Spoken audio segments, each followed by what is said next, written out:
दोस्तों, आपको चाहिए सरकारी नौकरी और सरकारी नौकरी ऐसी होनी चाहिए कहीं ना कहीं अधिकारी लेवल की, अच्छे विभाग के अंदर, जिसमें सैलरी भी अच्छी हो एंड आपके रिश्तेदारों में, आपके परिवार में इज्जत भी हो आपकी कि बड़े पद पर नौकरी है। तो कहीं ना कहीं आपको ध्यान देना होगा। ऐसी ही मैं भर्ती बता रहा हूं आपके लिए। नमस्कार दोस्तों, स्वागत है आपका अभिषेक क्लासेस के YouTube चैनल पर। और बताइए कैसे हो आप सब। आशा करता हूं ठीक होंगे। दोस्तों, SSC CHSL 2022 का रिक्वायरमेंट आ चुका है। ऑफिशियली जानकारी बिल्कुल आ चुकी है। अब आपको यह देखना होगा कि SSC CHSL 10+2 आखिर क्या है, कौन कौन से वो बेरोजगार अभ्यर्थी है जो इस भर्ती में फॉर्म अप्लाई कर सकते हैं एंड SSC CHSL 10+2 में सिलेक्शन प्रोसेस क्या है, कौन कौन सी पोस्ट आती है, कि वैकेंसी है इस बार SSC CHSL में। तो आप थोड़ा बोर्ड पर ध्यान दीजिए, A to Z बातें करेंगे, पूरी बातें क्लियर हो जाएगी इस वीडियो को देखने के बाद। SSC CHSL 10+2 के बारे में कोई भी प्रश्न आपके दिमाग में नहीं चलेगा। आप तो बस यह काम कर दीजिए कि लाइक का बटन दबा दीजिए और चैनल पर पहली बार विजिट कर रहे हो तो चैनल को सब्सक्राइब अवश्य कर लीजिए मेरे भैया जी। बोर्ड पर ध्यान दीजिए, हम बात करेंगे SSC CHSL 10+2 2022 के रिक्वायरमेंट की। अब आपको यह भी जानना जरूरी है कि इस बार कितनी वैकेंसी आई है मेरे दोस्त। 10,000 प्लस वैकेंसी है 10+2 में। इस बार अगर चूक गए तो कहीं ना कहीं आपको नुकसान हो जाएगा। बहुत बड़ी भर्ती है, बम्पर पद है। अब आप बोर्ड पर और ध्यान दीजिएगा। हम बात करेंगे शुरू से और जीरो लेवल से। जब भी रिक्वायरमेंट आता है तो कहां से शुरुआत होती है? ऑनलाइन फॉर्म से। तो इसमें ऑनलाइन फॉर्म अप्लाई होंगे और जो ऑनलाइन फॉर्म अप्लाई होंगे उसकी डेट 6 दिसंबर है, यानी कि 6 दिसंबर से SSC CHSL 10+2 के ऑनलाइन फॉर्म स्टार्ट हो रहे हैं मेरे भैया जी। इस चीज का ध्यान लेकर चलना है, ठीक है। एंड फॉर्म जब आप अप्लाई करोगे उस टाइम एप्लीकेशन फी लगेगी। अब एप्लीकेशन जो फीस लग रही है वह general EWS and OBC category से जो पुरुष है, जो मेल है, उनकी लग रही है, ठीक है, 100 रुपए। बाकी SC ST और फीमेल कैटेगरी है, ऑल कैटेगरी की, उनकी कोई भी एप्लीकेशन फी नहीं है, आवेदन फीस नहीं है। नेक्स्ट, आयु सीमा, एज लिमिट क्या रहेगी? तो ध्यान दीजिए मेरे भैया जी, जनरल एंड EWS कैटेगरी की अगर बात करूं पुरुष वर्ग की तो 18 वर्ष से और 27 वर्ष तक की एज लिमिट होनी चाहिए, यानी कि 18 से कम नहीं होनी चाहिए और 27 वर्ष से अधिक नहीं होनी चाहिए। जनरल एंड EWS पुरुष अभ्यर्थी। OBC कैटेगरी से अगर आप हो तो 3 वर्ष की छूट है। SC ST और फीमेल कैटेगरी से हो तो 5 वर्ष की एज रिलैक्सेशन मिला है, ठीक है। नेक्स्ट, क्वालिफिकेशन क्या रहेगी? कौन कौन अभ्यर्थी है जो इसमें फॉर्म अप्लाई कर सकता है CHSL 10+2 में? तो नाम से ही मालूम चल रहा है दोस्तों, 10+2 यानी कि 12वीं पास। तो अगर आपने 12वीं पास कर ली है ऑल इंडिया के किसी भी स्कूल से तो फॉर्म अप्लाई कर देना। ऑल इंडिया की वैकेंसी है, भारत देश का किसी भी कोने में बैठा हुआ बेरोजगार फॉर्म अप्लाई कर सकता है, चाहे वो पुरुष हो चाहे वो महिलाएं हो। ये बहुत महत्वपूर्ण बातें हैं। अब और आप नेक्स्ट स्टेप पर ध्यान दीजिएगा। SSC CHSL में आखिर सिलेक्शन प्रोसेस कैसे होता है, नौकरी कैसे मिलती है? तो सिलेक्शन प्रोसेस देखिए भैया जी, सबसे पहले टियर फर्स्ट एग्जाम्स होगी, और टीयर जो फर्स्ट एग्जाम्स होगी वह सीबीटी होगी, यानी कि कंप्यूटर बेसिक टेस्ट कंप्यूटर पर एग्जाम्स होगी। जो भी टीयर फर्स्ट को क्वालिफाइंग करेगा वह नेक्स्ट स्टेप यानी कि टीयर सेकंड के लिए जाएगा, और जो टीयर सेकंड है वह डिस्क्रिप्टिव टाइप रहेगा। ठीक है, अभी बताऊंगा कैसा एग्जाम सिलेबस है। नेक्स्ट टीयर थर्ड भी होना है। अब जो टीयर 3 है इसमें स्किल टेस्ट और टाइपिंग टेस्ट है। ये तो हो चुकी है सिलेक्शन प्रोसेस की बातें। टीयर फर्स्ट एग्जाम्स का सिलेबस देखिए, परीक्षा की स्कीम और सिलेबस के बारे में जानना बेहद ही जरूरी है दोस्तों। एग्जाम्स पैटर्न कुछ इस प्रकार है। 10+2 CHSL का सीबीटी टीयर फर्स्ट की बात करूं तो इसमें 100 क्वेश्चन आएंगे।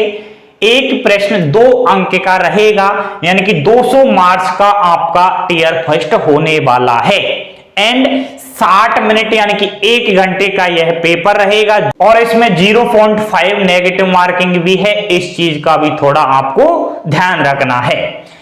अब पार्ट वाइज आपका सब्जेक्ट आएगा, जैसे जनरल अवेयरनेस आएगी।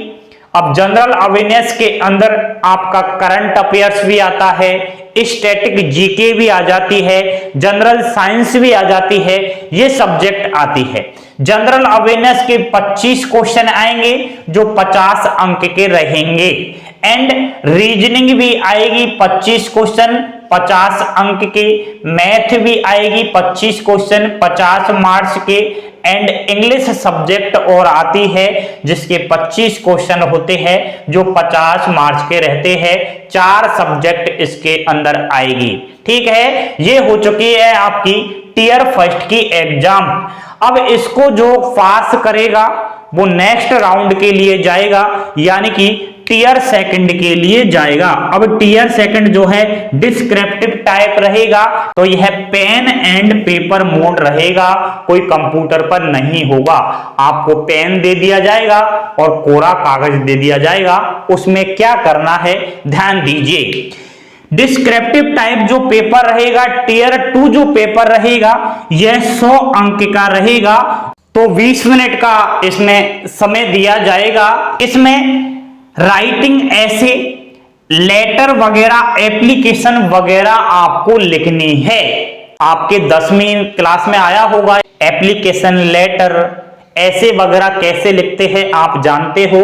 नहीं जानते हो तो इसमें इतनी घबराने वाली बात नहीं है, आप कर लोगे ये पेपर। ठीक है, यह हिंदी एंड इंग्लिश मोड में रहेगा। ठीक है, दोनों में से आपको एक लैंग्वेज चॉइस करनी है, या तो आप हिंदी में लेटर एप्लीकेशन या फिर ऐसे लिख देना, या फिर आप इंग्लिश में लिख देना। ठीक है, दोनों में से एक चल जाएगा। दोनों में नहीं लिखना है, दोनों में अगर लिख दोगे तो नंबर 0 ही आएगा। ठीक है, एक सब्जेक्ट आपको चॉइस करने हैं। अब जो टीयर 2 है डिस्क्रिप्टिव टाइप जो पेपर है, पेन एंड पेपर मोड जो पेपर है आपका, यह 100 मार्क का रहेगा। अब 100 में से 33% अंक लाना जरूरी है आपको इसको पास करने के लिए। 33% से कम नंबर अगर आए तो मामला ही फेल है, यहां ही आप धाराशायी हो जाओगे, आगे बढ़ ही नहीं सकोगे। ठीक है, नेक्स्ट बात करेंगे हम टीयर 3 के अंदर आने वाली प्रोसेस। अब टीयर 3 के अंदर टाइपिंग होनी है, स्किल टेस्ट होना है, और जो टाइपिंग होगी वह एलडीसी पद के लिए, जेएसओ पद के लिए, postal assistant and sorting assistant के लिए होगी। टाइपिंग इंग्लिश में अगर आप करोगे तो 35 वर्ड प्रति मिनट की चाहिए। हिंदी में अगर टाइपिंग करोगे तो 30 वर्ड प्रति मिनट की आपकी टाइपिंग की स्पीड इसमें होनी अति आवश्यक है। कौन कौन से पद है? एलडीसी, जेएस, पीए ऐसे के लिए। एक और बात बताऊं दोस्तों मैं आपके लिए, जो आपका डीईओ डाटा एंट्री ऑपरेटर पद है इसमें टाइपिंग नहीं होगी, इसमें स्किल टेस्ट होगा, और जो स्किल टेस्ट रहेगा उसमें कंप्यूटर की स्पीड जांची जाएगी। 15 मिनट का समय दिया जाएगा। दबानी पड़ेगी कंप्यूटर की, 2 से 2200 कुछ की दबाने के लिए इसमें दिया जाता है। तो ये इसमें सिस्टम रहेगा data entry operator skill test का। ठीक है दोस्तों, अब दोस्तों एक बात और रह गई है लास्ट की, कि जो फाइनल मेरिट बनेगी कैसे बनेगी। तो दोस्तों इसमें टीटी फर्स्ट के नंबर जुड़ेंगे और टीयर 2 डिस्क्रिप्टिव टाइप के नंबर जुड़ेंगे। जैसे कि टीयर फर्स्ट और टीयर सेकंड, टीयर फर्स्ट आपकी 200 अंक की होगी और टीयर सेकंड जो डिस्क्रिप्टिव टाइप पेपर है वह 100 अंक का होगा और टोटल 300 अंक के आधार पर फाइनल आपका सिलेक्शन होगा। एंड जो टाइपिंग होनी है, जो स्किल टेस्ट होता है टीयर 3 के अंदर, यह क्वालिफाइंग नेचर का रहेगा, इसके कोई फाइनल के में अंक नहीं जुड़ने वाले।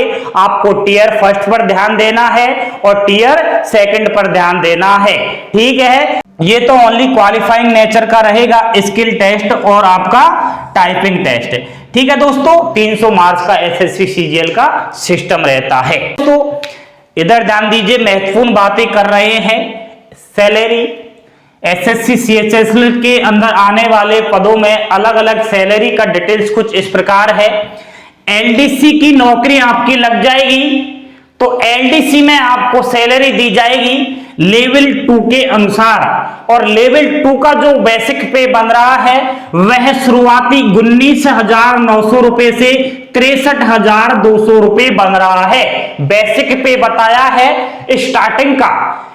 फिर सैलरी कितनी बनेगी नेट, शुरुआती जो सैलरी रहेगी एलडीसी पद के लिए इन हैंड 25,000 प्लस रहेगी दोस्त। ठीक है, एंड पोस्टल असिस्टेंट की अगर बात करूं तो लेवल 4 के अनुसार सैलरी बन रही है। सॉर्टिंग असिस्टेंट की अगर बात की जाए तो लेवल 4 के अनुसार सैलरी बन रही है। दोनों पद में बराबर ही सैलरी रहेगी। बेसिक पे शुरुआती 25,500 रुपए से 81,000 रहेगा। In hand salary PA and SA की बन रही है 30,000 प्लस। ठीक है, ये शुरुआती सैलरी है, धीरे धीरे लाखों में सैलरी चली जाती है। सीएचएसएल है, डिपार्टमेंट भी अच्छे मिलते हैं इसमें नौकरी में। ठीक है, एंड आपकी डाटा एंट्री ऑपरेटर है, लेवल 4 के अनुसार सैलरी बनेगी 25,500 से 81,100 रुपए। बाकी आपकी 30,000 35,000 प्लस इसमें सैलरी इन एंड शुरुआती बन जाती है। Data entry operator grade A. अब दोस्तों जो ग्रेड ए पद है डाटा एंट्री ऑपरेटर का, इसमें क्वालिफिकेशन ध्यान रखना है आपको। 12वीं अगर मैथ से कर रखी है, साइंस सब्जेक्ट से कर रखी है, वही फॉर्म अप्लाई कर पाएगा data entry operator grade A के पद के लिए। केवल ग्रेड ए के पद की बात कर रहा हूं, कहीं इन पदों के बारे में मत समझ लेना। ठीक है, इन पदों में तो केवल 12वीं पास चाहिए किसी भी सब्जेक्ट से, लेकिन इसमें data entry operator grade A में 12th पास होना चाहिए साइंस स्ट्रीम से। ठीक है, सैलरी लेवल 4 के अनुसार बन रही है 25,500 से 81,100 रुपए और शुरुआती सैलरी इन हैंड इसमें 30,000 रुपए। बाकी सैलरी के अलावा बहुत सारे अलाउंसेस दिए जाते हैं, टीए डीए वगैरह बहुत सारे मिलते हैं, तो उस चीज का आप बेफिक्र रहिएगा। आपको तो बस यही चिंता करनी है कि नौकरी आखिर कैसे ले।